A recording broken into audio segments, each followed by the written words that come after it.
Hello everyone, कैसे हैं आप सभी। मैं सुमित एक बार फिर से आपके अपने यूट्यूब चैनल पर स्वागत करता हूं। तो पहले लास्ट क्लास में हम बात कर चुके थे नाउन के बेसिक टर्म्स के बारे में, डेफिनेशन के बारे में, और एक नाउन भी हमने कंप्लीट कर लिया था, प्रॉपर नाउन। चलिए अब आगे की बात करते हैं। तो आज हम बात करेंगे कॉमन नाउन से। कॉमन नाउन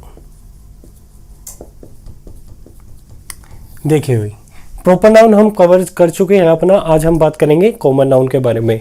यहाँ पर एक वर्ड आपके सामने लिखा है कॉमन। क्या लिखा है? कॉमन। अगर हम इस कॉमन के बारे में बात करें तो बेसिकली ये उन क्वालिटीज़ को बताता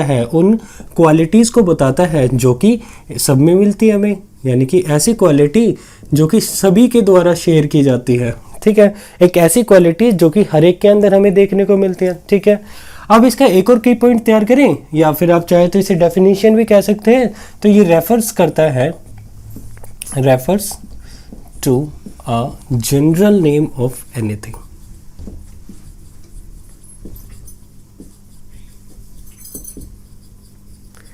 यानी कि ये जिसका भी नाम बताता है बेसिकली उसका नाम वो जनरल होता है। ठीक है, अब पता लगेगा कैसे हम बात करते हैं इसके बारे में। दूसरी बात, अगर हम बात करें तो कॉमन नाउन से पहले हम किसका यूज़ करते हैं? आर्टिकल का यूज़ करते हैं। किसका यूज़ करते हैं? आर्टिकल का यूज़ करते हैं। आर्टिकल के बारे में अगर हम बात करें तो आर्टिकल हमारे सामने तीन आते हैं। एक तो हुआ ए, एक हुआ एन, और एक होता है द। ठीक है, तो हम कॉमन नाउन से पहले किसका यूज़ करते हैं? आर्टिकल का यूज़ करते हैं। लेकिन प्रॉपर नाउन से पहले हम किसी भी तरह के आर्टिकल का यूज़ नहीं करते थे। यहाँ पे अगर हम बात करें तो ये बेसिकली हमें जनरल नेम बताता है किसी का भी। ठीक है, लेकिन अगर प्रॉपर नाउन के बारे में बात करें तो वो किसी का भी स्पेसिफिक नेम बताता है। ठीक है, और यहाँ पर एक और पॉइंट हमने यहाँ पे ऐड किया कि ये बेसिकली उन क्वालिटीज़ को बताता है जो कि सब में कॉमन होती है। फॉर एग्जाम्पल, अगर मैं यहाँ पे इसका एग्जाम्पल तैयार करूँ तो एग्जाम्पल हुआ अ बॉय, ठीक है, अ गर्ल, अ कंप्यूटर। ठीक है, तो आप चाहे तो कितने भी एग्जाम्पल इसके तैयार कर सकते हैं। तो कहने का मतलब ये हुआ कि जब हम किसी बॉय के बारे में बात करते हैं तो बॉय कहने का मतलब ये हुआ कि हम किसी स्पेसिफिक पर्सन के बारे में बात नहीं कर रहे हैं। अगर हम किसी कंप्यूटर के बारे में बात कर रहे हैं तो यहाँ पर हम बेसिकली सभी तरह के कंप्यूटर्स के बारे में बात कर रहे हैं, किसी स्पेसिफिक के बारे में बात नहीं कर रहे हैं। ठीक है, चलिए इसमें कुछ आपको कंसेप्ट भी समझने हैं। जैसे कि मैं कुछ सेंटेंसेस लिखता हूँ आपके आगे। मैंने कहा द ब्रेव्स आर रिस्पेक्टेड। ठीक है,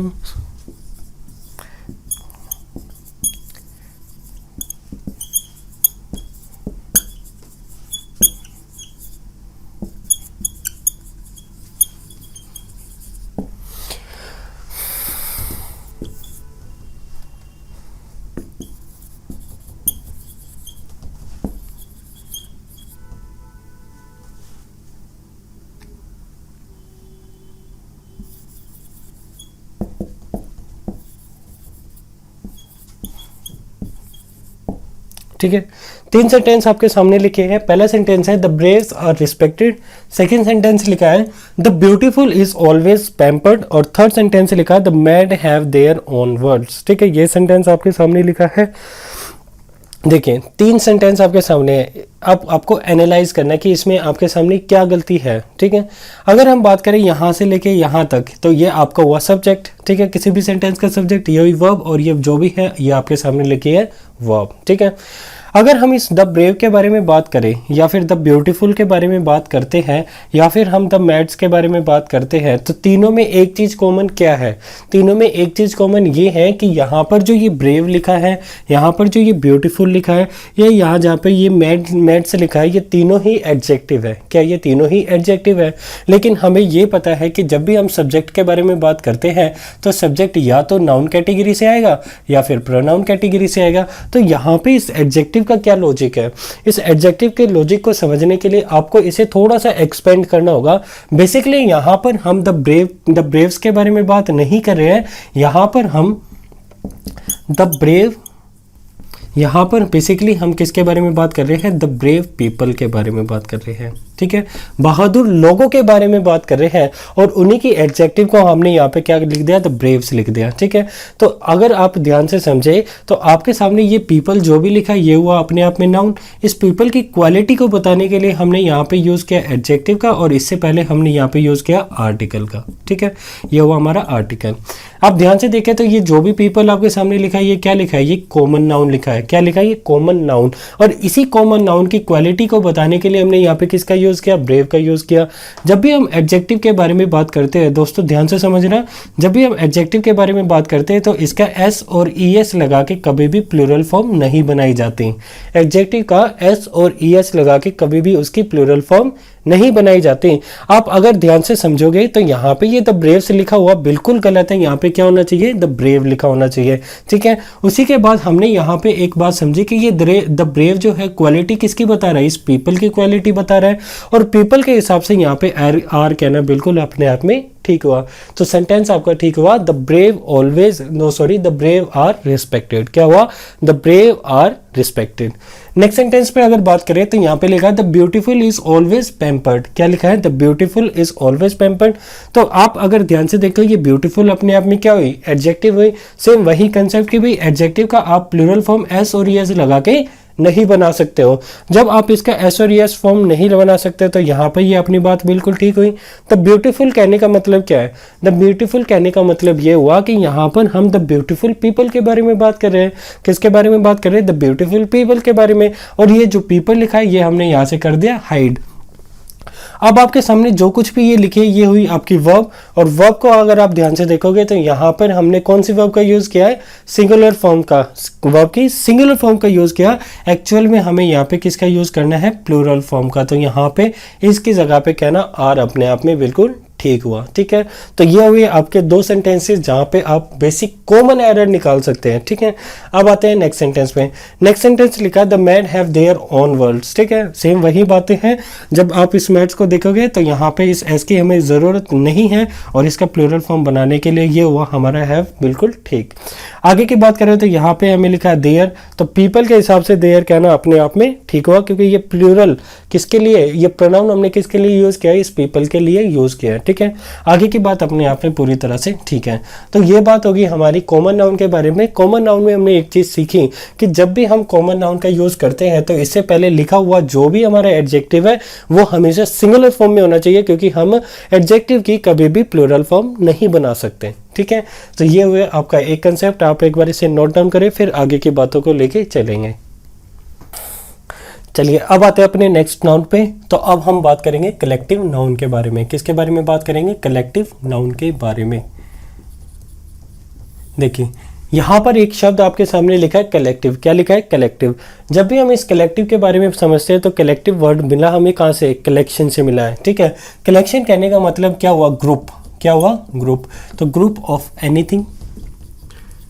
ठीक है, ग्रुप ऑफ एनीथिंग, या फिर आप ये कह सकते हो कि one word for entire group. पूरे के पूरे ग्रुप के लिए जब एक शब्द का यूज किया जाता है उसे हम क्या कहते हैं, एंटायर ग्रुप।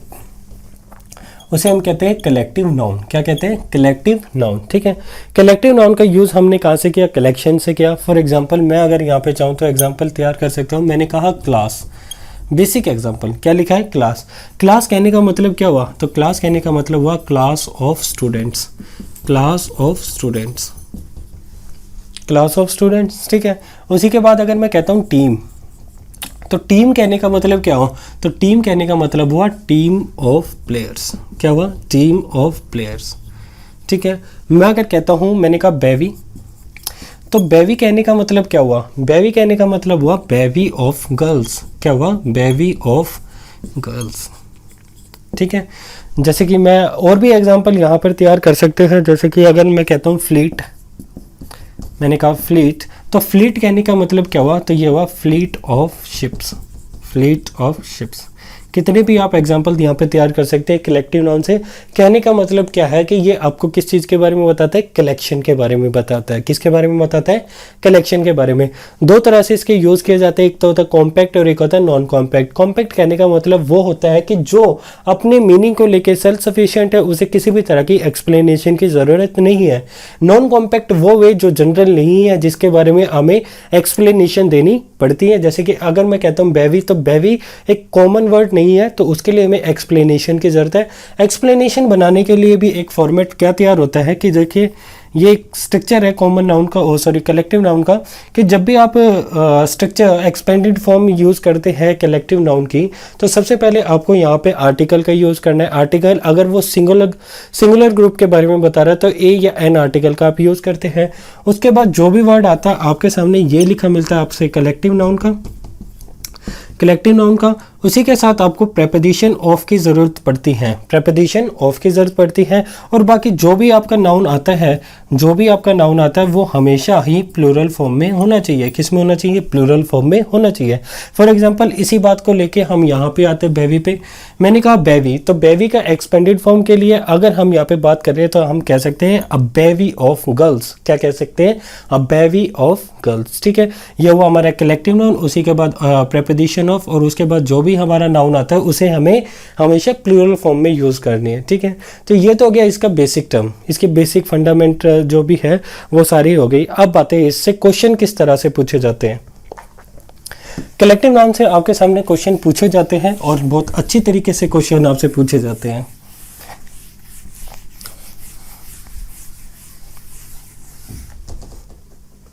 चलिए, मैंने कहा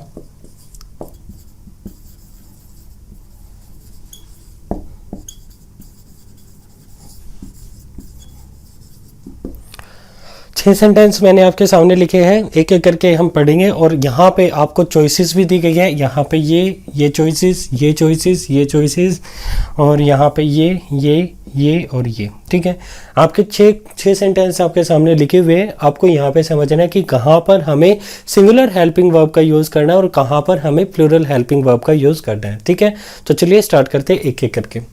देखिए भाई, जब भी आप कलेक्टिव नाउन के बारे में बात करते हैं, तो दो चीज़ों का आपको बिल्कुल ध्यान रखना है। जब भी आप कलेक्टिव नाउन का यूज़ करते हैं तो दो बातों का आपको बिल्कुल अच्छे से ध्यान रखना है कि कलेक्टिव नाउन का यूज़ दो तरह से किया जाता है। कलेक्टिव नाउन का यूज़ दो तरह से किया जाता है, एक तो यूनाइटेड सेंस में और एक डिवाइडेड सेंस में। कहने का मतलब क्या हुआ, कहने का मतलब ये हुआ कि जब पूरा का पूरा ग्रुप एक काम को करता है तो वो हुआ अपना यूनाइटेड सेंस, यानी कि एक यूनियन, यानी कि एक यूनाइटेड फॉर्म में काम किया। ठीक है, जब हम डिवाइडेड सेंस के बारे में बात कर रहे हैं तो यानी कि वो जो पूरा का पूरा ग्रुप है वो उसके जो पार्ट्स है, यानी कि उसके जो मेंबर है वो अलग अलग काम को कर रहे हैं। यानी कि आप इसका एग्जांपल आप इन्हीं सेंटेंस से आपको मिलेगा। ठीक है, देखिए भाई, दो तरह से आप यूज करते हैं। एक तो हुआ यूनाइटेड सेंस, एक हुआ यूनाइटेड सेंस और एक हुआ आपके सामने डिवाइडेड सेंस। दो यूज आपके सामने लिखे, एक हुआ यूनाइटेड सेंस और एक होता है डिवाइडेड सेंस। यूनाइटेड सेंस कहने का मतलब ये हुआ कि जब भी आप यूनाइटेड सेंस का यूज़ करते हो तो आपको हमेशा सिंगुलर हेल्पिंग वर्ब या फिर सिंगुलर वर्जन का यूज़ करना है। किसका यूज़ करना है, सिंगुलर वर्जन का यूज़ करना है। ठीक है, लेकिन जब आप डिवाइडेड सेंस के बारे में बात करते हैं तो यहाँ पे आपको या तो प्लूरल हेल्पिंग वर्ब का यूज़ करोगे या फिर प्लूरल वर्जन का ही आप यहाँ पे यूज़ करोगे। ठीक है, चलिए अब आते हैं एक एक करके सेंटेंसेस पे। पहला सेंटेंस आपके सामने लिखा है, टीम हैज़ और हैव वॉन द मैच। क्या लिखा है, टीम हैज़ और हैव वॉन द मैच। ठीक है, क्लोज टेस्ट में इससे काफ़ी क्वेश्चन मिलते हैं। अगर हम बात करें टीम हैज़ और हैव वॉन द मैच, तो कहने का मतलब ये हुआ कि जब भी टीम मैच जीतती है, जब भी कोई टीम मैच जीतती है तो पूरी की पूरी टीम एक साथ मैच जीतती है। ठीक है, पूरी की पूरी टीम एक साथ मैच जीतती है। तो जब एक साथ ही काम हुआ है तो वो हमारे सामने बना यूनाइटेड सेंस। क्या बना, यूनाइटेड सेंस। और जैसे ही यूनाइटेड सेंस हुआ तो यहाँ पे हमें सिंगुलर हेल्पिंग वर्ब का यूज़ करना है, प्लूरल हेल्पिंग वर्ब का यूज़ नहीं करना है। ठीक है, अब आते हैं नेक्स्ट सेंटेंस पे। नेक्स्ट सेंटेंस लिखा है, टीम हैज़ और हैव टेकन इट्स और देयर सीट और सीट्स। देखिए, जब भी टीम कहीं बैठने की बात करती है, जब भी टीम कहीं बैठने की बात करती है तो टीम बैठने का मतलब क्या है, टीम बैठने का मतलब ये हुआ कि टीम के जितने भी प्लेयर्स हैं वो बैठेंगे। जितने भी प्लेयर्स है वो बैठेंगे। अब पूरी की पूरी टीम एक सीट पे तो बैठने से रही, तो जो उसके प्लेयर्स है वो अलग अलग चेयर्स पे बैठेंगे, अलग अलग सीट पे बैठेंगे। तो जैसे ही यहाँ पे अलग अलग सेंस आपके सामने आती है तो ये आपके सामने बनती है डिवाइडेड सेंस। और जब भी हम डिवाइडेड सेंस का यूज करते हैं तो या तो हम प्लूरल हेल्पिंग वर्ब का यूज करेंगे या प्लूरल वर्जन का ही यूज करेंगे, ठीक है। अब आते टीम हैज और हैव टेकन इट्स और देयर सीट और सीट्स। तो अगर बैठने की बात अलग अलग हो रही है तो यहाँ पे हमें सिंगुलर फॉर्म का यूज तो करना ही नहीं है, तो यहाँ पे होना चाहिए हैव। आगे आते हैं टेकन इट्स और देयर, तो इट्स भी अपने आप में गलत हुआ तो कहना ठीक हुआ देयर, और सीट और सीट्स में से सीट कहना गलत हुआ और सीट्स कहना पूरी तरह से ठीक हुआ, ठीक है। तो ये बात होगी आपकी कलेक्टिव नाउन की, ठीक है, जिसमें आपने दो यूज समझे, एक तो आपने यूनाइटेड सेंस और एक डिवाइडेड सेंस के बारे में बात की। नेक्स्ट सेंटेंस पे आते हैं। नेक्स्ट सेंटेंस आपके सामने लिखा आर्मी हैज और have won the war of 1971, ठीक है, 1972 या 1971, ठीक है। अगर हम बात करें तो जब भी हम वही सारी बातें हैं जीतने की बात आई तो यानी कि पूरी की पूरी आर्मी ने जीता तो कहना हैज ठीक हुआ और हैव पूरी तरह से गलत हुआ। नेक्स्ट सेंटेंस आपके सामने लिखा है आर्मी हैज और have deployed in the various parts of the country, ठीक है। जब भी हम डिप्लॉयड करने की बात करते हैं तो डिप्लॉयड में क्या करते हैं, उन्हें अलग अलग एरिया में बांट दिया जाता है कि भाई आपको यहाँ पे काम करना, आपको यहाँ पर काम करना, ठीक है। तो जब भी अलग अलग की बात आती है तो यहाँ पे हैव कहना ठीक हुआ और हैज कहना अपने आप में गलत हुआ। नेक्स्ट सेंटेंस आपके सामने लिखा है कमेटी वॉज और were formed by SR Krishna. क्या लिखा है, कमेटी वॉज और were formed by Krishna, SR Krishna, ठीक है, S कृष्णा। तो जब भी कमेटी बनाने की बात हुई तो उसे एक यूनाइटेड सेंस में किया गया। तो जैसे ही हमने यूनाइटेड सेंस देखा तो यहाँ पे हम वॉज का यूज करेंगे, वर का यूज नहीं करेंगे, वहां पे हम वॉज का यूज करेंगे, वर का यूज नहीं करेंगे। नेक्स्ट सेंटेंस आपके सामने लिखा कमेटी वॉज और were divided into many parts. क्या लिखा है, कमेटी वॉज और were divided into many parts. तो यहाँ पे कहना क्या ठीक होगा, तो जब कमेटी को डिवाइड कर दिया गया तो अपने आप में ही वो अपनी डिवाइडेड सेंस बता रहे हैं, तो यहाँ पे कहना ठीक हुआ वॉज और कहना गलत हुआ वर, ठीक है। तो ये हुआ आपके सामने कलेक्टिव नाउन। और कलेक्टिव नाउन में हमने समझा कि दो चीज़ें आपको, दो सेंस आपको समझनी है, एक होती है डिवाइडेड सेंस और एक होती है यूनाइटेड सेंस। जब भी आप यूनाइटेड सेंस का यूज़ करते हैं तो वहाँ पे सिंगुलर हेल्पिंग वर्ब या फिर सिंगुलर वर्जन का यूज़ करते हो। जब आप डिवाइडेड सेंस की बात करते हो तो डिवाइडेड सेंस में या तो हम प्लूरल हेल्पिंग वर्ब का यूज़ करते हैं या पूरा का पूरा प्लूरल वर्जन को लेके चलते हैं, ठीक है। तो ये हुआ हमारा कलेक्टिव नाउन। अब बात करते हैं नेक्स्ट मटेरियल नाउन पे, ठीक है। आप एक बार इसे नोट डाउन करें। चलिए भाई, अब आते हैं हम अपने मटेरियल नाउन पे। मटेरियल नाउन, ठीक है। मटेरियल से आप समझ ही चुके हैं। तो यहाँ पर हम बात कर रहे हैं नेम ऑफ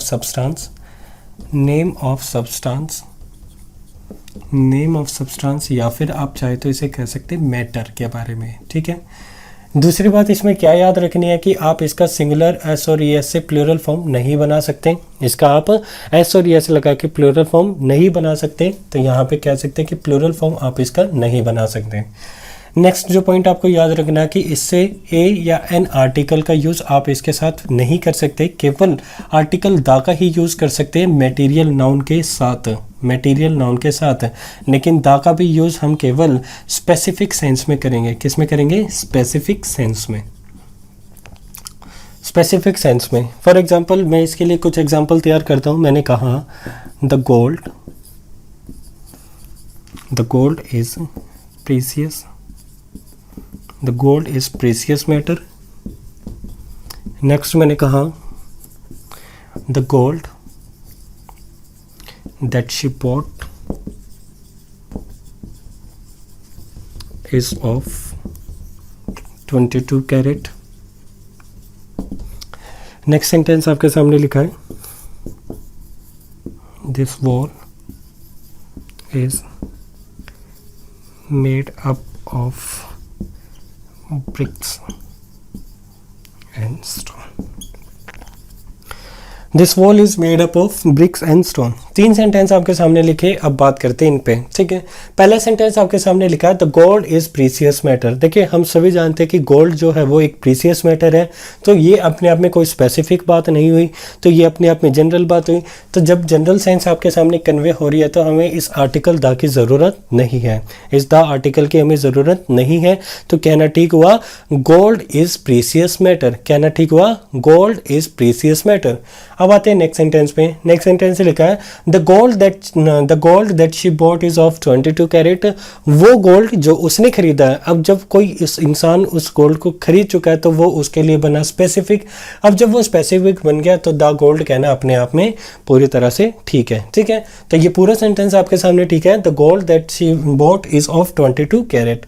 अब आते हैं नेक्स्ट सेंटेंस पे। नेक्स्ट सेंटेंस आपके सामने लिखा है this wall is made up of bricks and stones, ठीक है। यहाँ पे आपके सामने लिखा है this wall is made up of bricks and stone.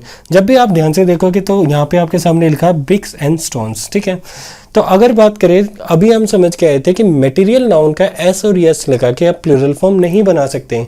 Material noun का आप एस और एस लगा के उसका प्लूरल फॉर्म नहीं बना सकते। तो प्लूरल फॉर्म नहीं बना सकते तो यहाँ पे भी हमें इस ब्रिक्स के साथ से एस और इस स्टोन के साथ से एस को हटाना होगा। तो कहना ठीक होगा this wall is made up of brick and stone, कहना ठीक होगा this wall is made up of brick and stone, ठीक है।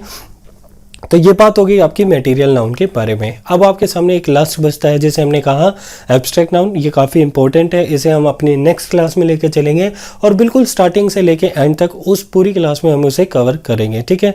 जैसे ही हमारे नाउन के काइंड्स कंप्लीट होते हैं फिर हमारी होती है कैटेगरी स्टार्ट। नाउन की कुछ कैटेगरीज हैं उनके ऊपर बात करेंगे। जैसे ही वो कैटेगरी का भी डिस्कशन खत्म होता है फिर कुछ वोकेबलरी आती है नाउन से रिलेटेड, उनके बारे में बात करेंगे। वोकेबलरी और ये कैटेगरी जैसे ही खत्म होगी फिर हमारे सामने आते हैं क्वेश्चन, ठीक है, जिसके लिए हम प्रैक्टिस करेंगे आपके सामने ही। तो आज के लिए इतना ही रखते हैं, नेक्स्ट क्लास में हम मिलेंगे विद एब्स्ट्रैक्ट नाउन के साथ, ठीक है। तो चलिए आज के लिए इतना ही, थैंक यू।